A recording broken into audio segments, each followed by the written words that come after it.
At that news conference as Aaron Coogan is learning more about the victims. We want to get right to Leanna. And Leanna, you asked some tough questions during that news conference, but this was a stunner.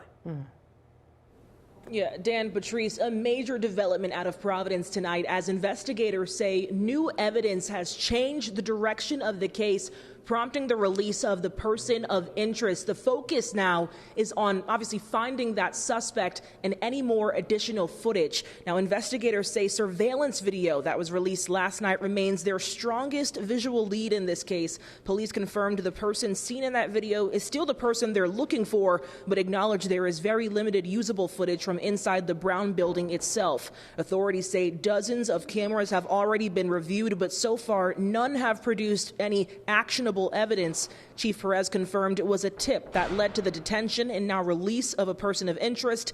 Providence Police Chief Oscar Perez addressing concerns about that decision. I want to make sure that we all understand that this was a very complex investigation, and it still is. So in the sense, we followed on a lead, and we followed on the specific lead, but we were able to examine every single evidence that led us to this individual.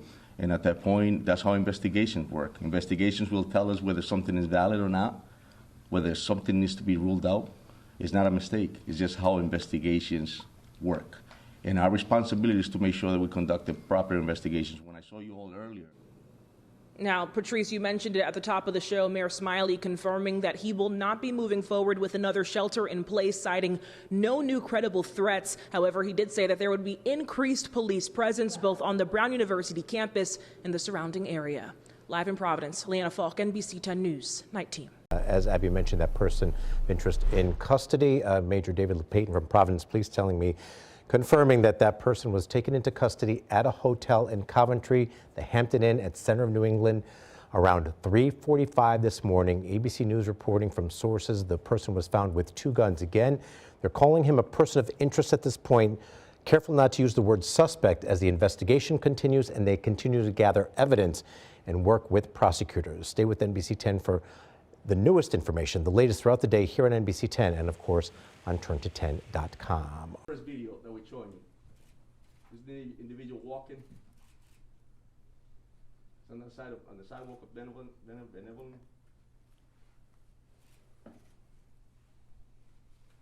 And this is prior to the incident. Here we go again with is this video too, Mike? Again, you see him walking.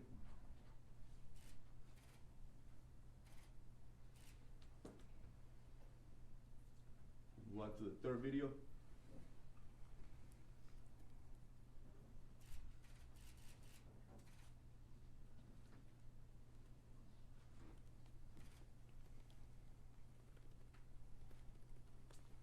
Move on to, this is some photos of this individual.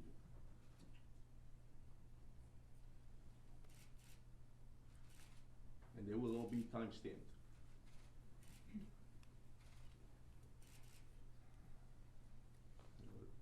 The last photo.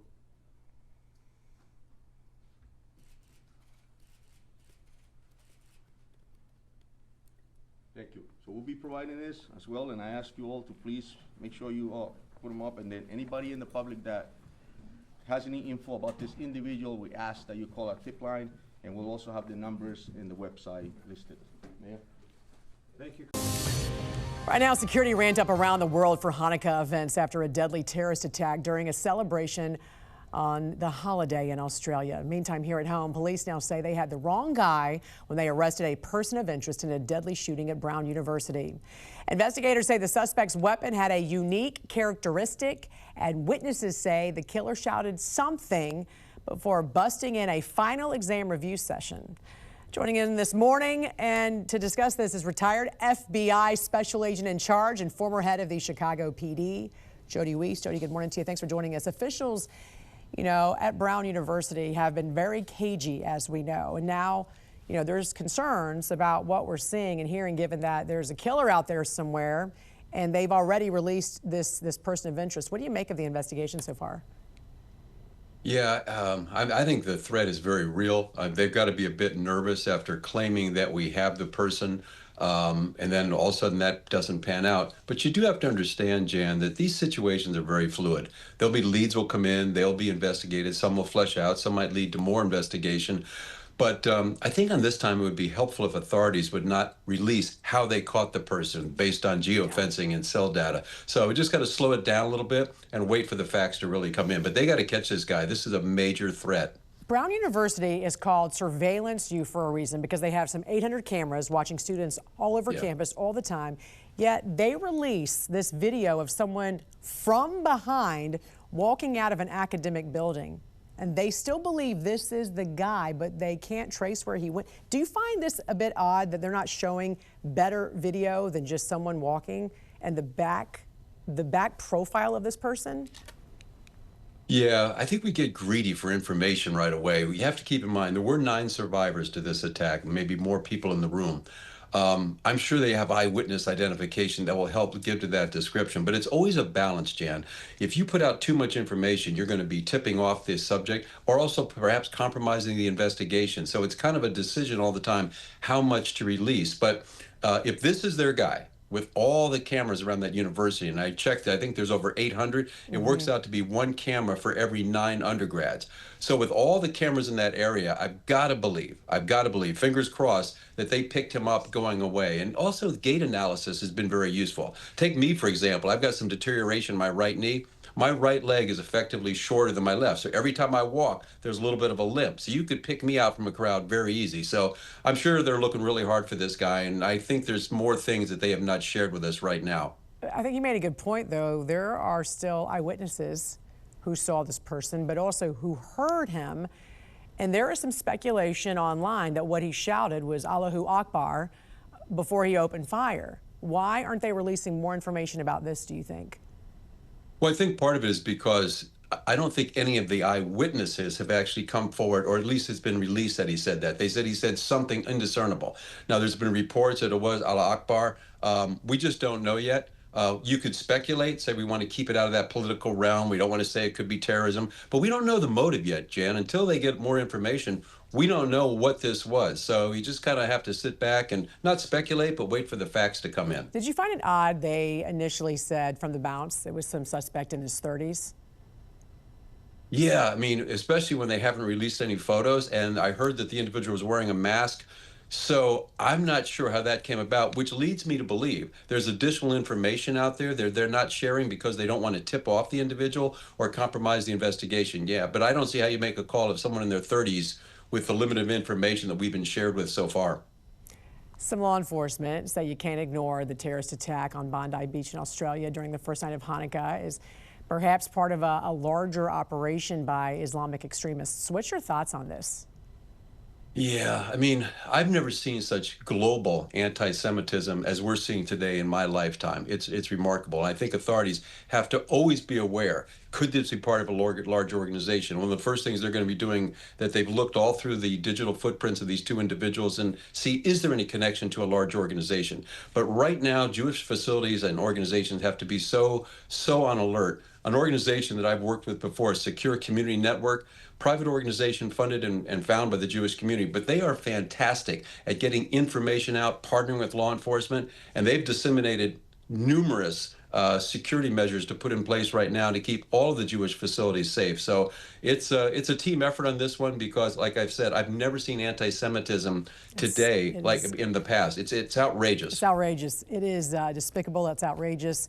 And I got to ask you, in Australia, there is reports that these shooters were able to actually empty and reload their magazine. So there was some 20 minutes, perhaps, given some calculations, before police were able to even take them down and stop this. I mean, it was almost like they couldn't handle a crisis there. What did you make of this that happened in Australia? Yeah, well, first off, the thing with Australia is the public has basically been disarmed. And you're always going to have that lag time. How far away was the nearest police station to this event? Was there any security in place? It didn't seem like it, but 20 minutes is outrageous. If you get a report of an active shooter, 20 minutes, that's just unacceptable. They can reload shotguns. Thank God for that hero that attacked that individual. What an amazing man he was. Unbelievable. But yeah, Jan, 20 minutes is just unacceptable. I think that goes to Netanyahu's position. The Australian government was not prepared for this. It goes to your point, too. It is a country that has disarmed its residents as well. So police aren't used to seeing something like this. All right. Retired FBI Special Agent in Charge and former head of the Chicago PD, Jody Weiss. Always great to have you, sir. Thanks for joining us this morning. You too, Jan. Merry Christmas. You too. President, with all due respect, 6 hours after the shooting, and you said you don't know what was going on in that classroom? How does that happen? Were they taking an exam? Were they meeting for a club? I don't know. I don't know. 6 hours later, and you're the president, and you don't know? I do not know. Well, that's kind of concerning. Yeah, some alarming answers from officials in the investigation there at Brown University, and the manhunt right now continuing for the killer who is still out there. Overnight, police did release a person of interest saying they had the wrong guy as the FBI now opens up tip lines. Joining us this morning to discuss is our very own Washington insider, Armstrong Williams. Armstrong, good morning to you. What do you make of this investigation right now at Brown University? A killer still on the run after just walking in a classroom, opening fire, killing students. How is it we have so little information? And the only video right now is the back of someone walking away from campus. You know, I just think sometimes we ask the wrong questions, even of the president. Of course she does not know. If someone wants to kill you, we can get it right 1,000 times. They need to get it right once. The bottom line is, once you, and we've had these conversations, you begin to see this unfolding. Someone, just like what we saw in Australia, has attacked this person from whatever angle they can and take that gun away and do whatever is necessary. Rhode Island has the strictest gun laws in America, the strictest. And yet, you cannot keep guns out of the hands of people that want to kill. The bottom line, law enforcement as well as university officials, they're also vulnerable. Say whatever you want to say. The bottom line is that people in real time, when you see something like this happen, and people should have the ability to protect themselves. If you're responsible, if you have the training, you should have the right to carry a firearm that at least give you a chance to stop the rampage and destruction before kids are killed like animals by these savages. It's just that simple. Yeah, it is. Speaking of which, you're talking about strict gun laws there in Rhode Island. Australia has some of the strictest in the world. Residents were mortified and disgusted at the police response to this terrorist attack where the gunman opened fire, and it was as if police didn't know what to do. I want to show you one post here on X of a resident. It states, nobody fired back, nothing, like they are frozen. 20 minutes, the guy changed magazines. This is the problem with an anti-firearm culture. You don't just disarm the citizenry, you weaken the police. Now it's the Muslims who are trained with firearms and not your fellow countrymen. Big problem, Australia. Fix it. You know, what's your thoughts even here in Australia? And what he is saying here is that you actually weaken the police when you do this as well. They're afraid. In fact, sometimes more afraid than everyday citizens. They're weak.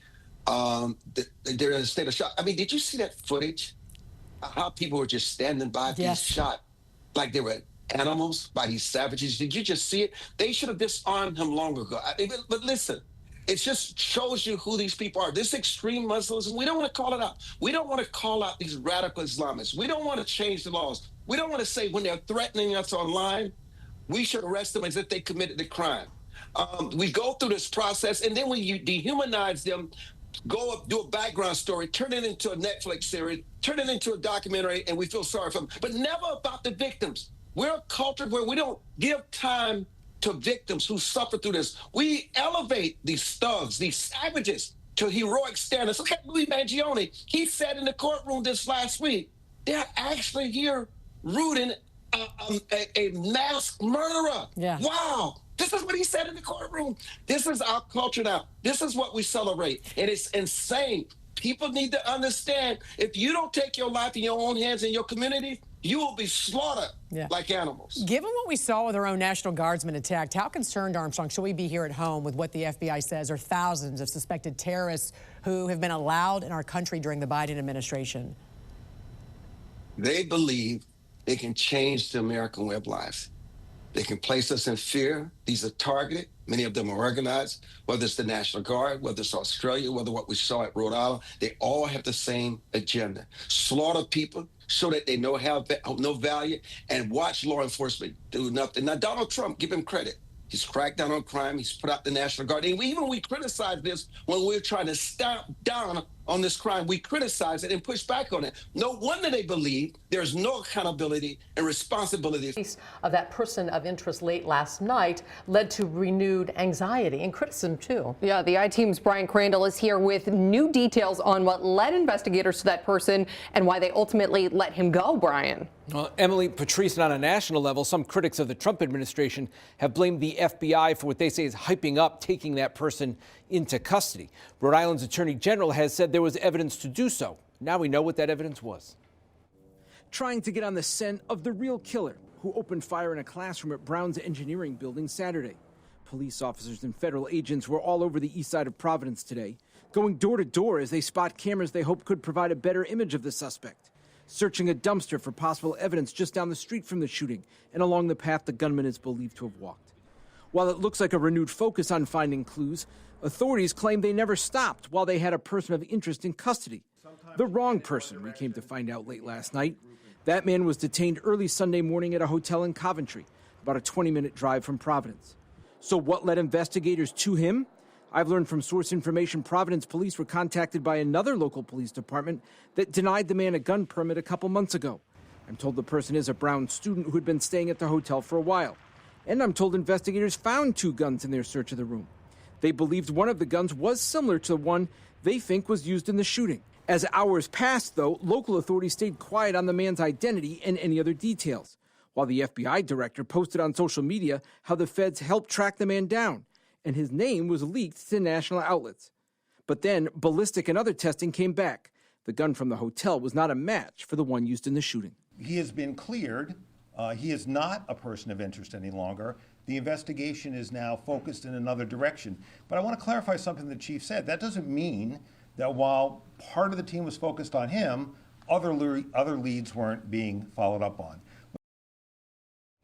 And while that person was released, my local sources say the evidence was worth following up on, even if it did turn out to be a dead end. The Attorney General there, though, was critical of that person's name being leaked to national media yesterday. I'm Brian Crandall, NBC 10 News. Right now, the Brown University murderer is still on the run as police release chilling new videos of the suspect casing the building hours before he entered and opened fire, killing 2 students and injuring 9 others. Joining us this morning to discuss is retired FBI Special Agent in Charge and former head of the Chicago PD, Jody Weiss. Good morning to you, sir. We finally have some better videos, more details on the suspect, now described as 5'8". He's got a stocky build. Tell us more about these videos and also what has stood out to you in this investigation, including the press conference that they gave yesterday. Yeah, Jan, those videos weren't really too helpful. I mean, other than perhaps showing the direction of the guy's travel and where he was at, and he does have a unique gait. I don't see how you're going to make an identification after that. But, you know, looking at that press conference yesterday, Jan, that was literally a mess to me. The first half of it, you had politicians complimenting the police. Great work. When I first listened to it, I thought they must have caught the guy. You know, why would you compliment law enforcement when the person is still at large? You do that after you catch the person. Right. And then when the chief is putting out those photographs, one of the reporters had to clarify, when did you get them? And he had the timeline completely messed up. But I thought one of the worst things happened. One of the reporters happened to say, could you give us a physical description of the guy? And the chief goes, go to our website, we'll have it up there. He had literally millions of people watching him at that time, millions. And you can't say 5'8", stocky build. That's all we've got. That was a pretty simple line to put out. But you do a press conference to get out information, but also to instill some confidence, you know, that law enforcement has their act together and that the public should feel safe. You think about Ed Davis at Boston, Rudy Giuliani at 9/11. You walked away from those conferences thinking, you know, these guys have it down. They've got their act together. But I think this case needs to be turned over to the state police or the FBI, like right now. Well, hopefully they're doing good stuff behind the scenes. You talk about them having their act together, but they've already talked about somebody that they had in custody as a person of interest, and then they had to announce they released that person of interest. Why would they even announce that at all if they were not sure about why this arrest happened, who this person was? Well, exactly. It's not uncommon to announce we're speaking to someone of interest. But it's very uncommon to identify the guy. Think what they did to this guy. They put his full name out in the public. And how do you retract that? It never should have happened like that. Well, they claim they didn't. They claim somebody else did, and then you just like the toothpaste coming out of the tube, you can't put it back in kind of thing. Yeah. But what I did find interesting about this video was it told us a couple of things. It told us he was very intentional about that particular building, right? So he was targeting somebody in that building.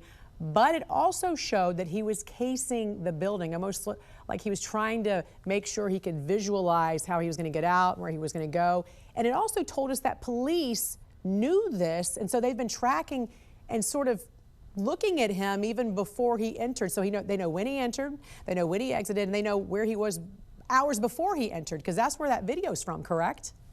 Right, exactly. So what's your thoughts about that? Yeah, it's hard to know what was going through his head. Obviously, he's looking to make sure it's a soft target. Were there cameras up there? Were there any guards in the location? He's just as a bank robber would case a bank to see, is it an easy target? And clearly it was. Questions I have, Jan, is how did he get in? My understanding is all those doors you have to swipe your ID card. Did he have an ID card? Did he follow somebody in? And I know we've talked a little bit about, was he targeting someone? I have mixed feelings on that. Perhaps he was. But the fact that you had the 2 people killed, which were totally different backgrounds, and you had the other 9 individuals that were wounded, I don't know if there's a particular target. And why did he stop shooting? He may have just ran out of ammunition. We don't know at this point, but I'd love to hear from the other victims. How are they doing? What's their condition? And it's just been a gap of information that's come out of there, and we're just left to guess. Do you see this being more like a Mangione situation where an astute person recognizes him based on this video, or more like a Charlie Kirk situation where the suspected assassin is recognized by someone, and that's when police are notified of who the suspect is?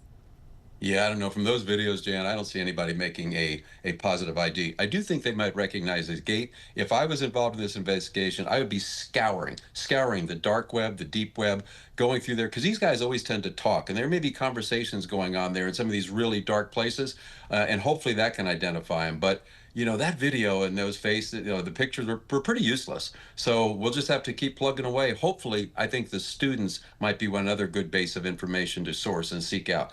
Kids usually know what's going on. Was this somebody they knew? I think there's a lot of questions we still have. Hopefully, these are all being worked on right now, but we don't know at this point. Yeah. All right. Retired FBI Special Agent in Charge and former head of the Chicago PD, Jody Weiss. Thanks for joining us. Thank you. As memorials start to grow around campus, so does the concern the suspect is still out there roaming free. Yeah, NBC 10's Molly Levine is live at the Barris and Holly building on campus where the shooting now took place more than 72 hours ago. Molly, what's the atmosphere like? Well, Emily and Patrice, there's a sense of frustration not only from the students here at Brown University, but also Providence residents who live nearby. But not only Providence residents, those who live across the state. There was a Lincoln resident who came to place flowers and pay her respects today as caution tape still drapes around the building here, and memorials are continuing to show up and grow around campus. Placing flowers, sharing hugs, and shedding tears. It's all happening outside the Barris and Holly building at Brown University. This is my first time back on campus since this happened. As memorials grow across campus, so does the concern that the suspect who walked into the engineering building, shooting and killing 2 people, injuring 9 others on Saturday evening, remains at large. This is senseless. It's unnecessary. 2 kids had to die for nothing, for living their life. These are the newest images released from the FBI and Providence authorities. They're looking for the man dressed in black with a jacket that has an olive green bottom half to it. Authorities describe the man as 5'8" with a stocky build. They're hoping someone may recognize his clothing, how he walks, or how he puts his hands behind his back in this video. There's been an increased police presence around the city, and authorities were seen searching the area again this morning, looking for anything left behind, also knocking on doors in the surrounding neighborhoods, like Brook, John, Williams, and Hope Streets. I think this is what they should do. Anything that they can do to apprehend this guy is, I think odds are on the table. As we're nearing 4 days since the shooting. I am disappointed that it's taking so long to find the suspect. And nobody in custody. The safety of these students were at risk, and how everybody's safety is at risk, and I think that's the truth. Like, this guy is out there somewhere. He's walking around. He could be standing next to you in the grocery store. We don't know.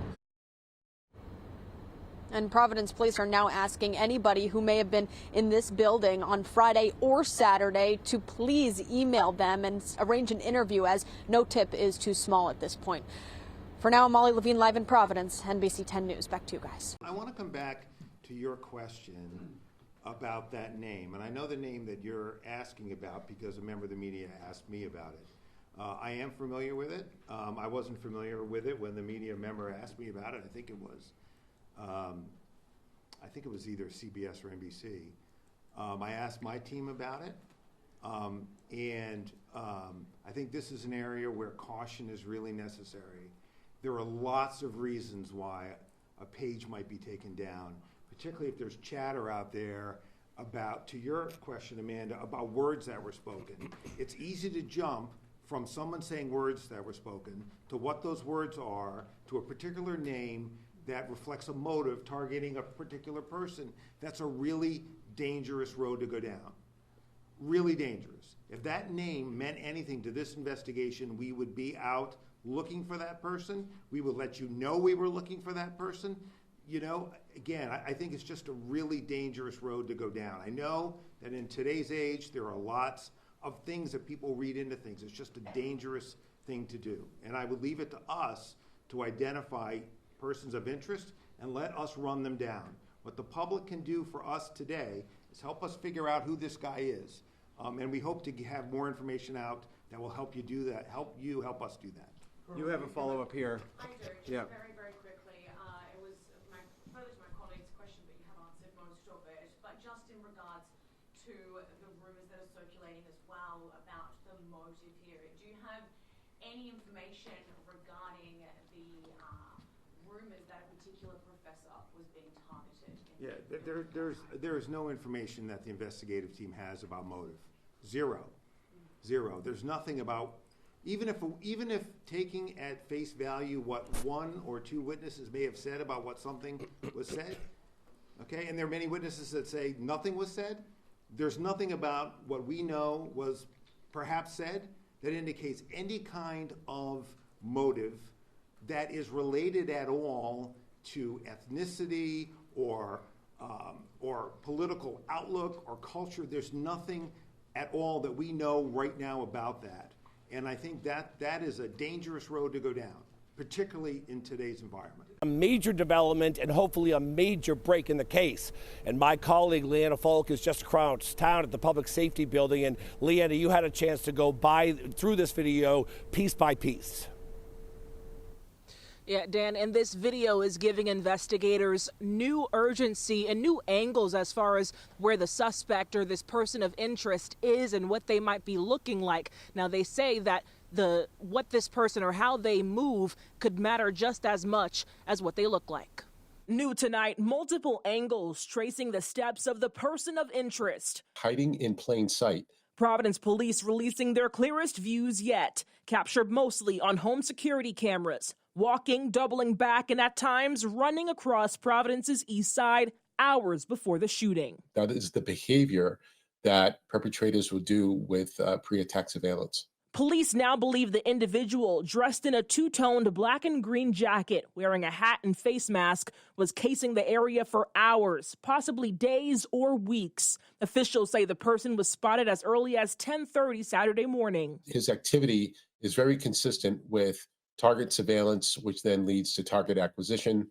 And then from there, if he mobilizes in this case, which he did, he would carry out the attack. The FBI's edited timeline shows the individual walking east on Manning Street just after 2 p.m. Saturday, turning south on Cooke, retracing steps on Benevolent, then running east toward Cooke again around 2:30. At one point, he's seen walking north on Cooke before quickly turning around, and a second individual follows. And after the shooting, minutes after 4, dashcam footage shows him passing a Providence police cruiser before turning onto Hope. His appearance consistent until just before 3, when he's spotted now wearing a crossbody satchel. It's very important that, the bushes be checked, behind fencing, behind trash canisters, Any obscure place is equally as important. Investigators now asking residents and businesses to rewind their cameras even further, at least a week back, and check for any familiar quirks or consistencies. He puts his hands behind his back as he's processing. Those are all consistent behavior patterns that people could pick on. Now, the FBI have described him as 5'8" with a stocky build. Police are urging anyone with video or tips to come forward, saying that one small detail could be the missing piece to crack this case open. Live in Providence, Leanna Falk, NBC 10 News.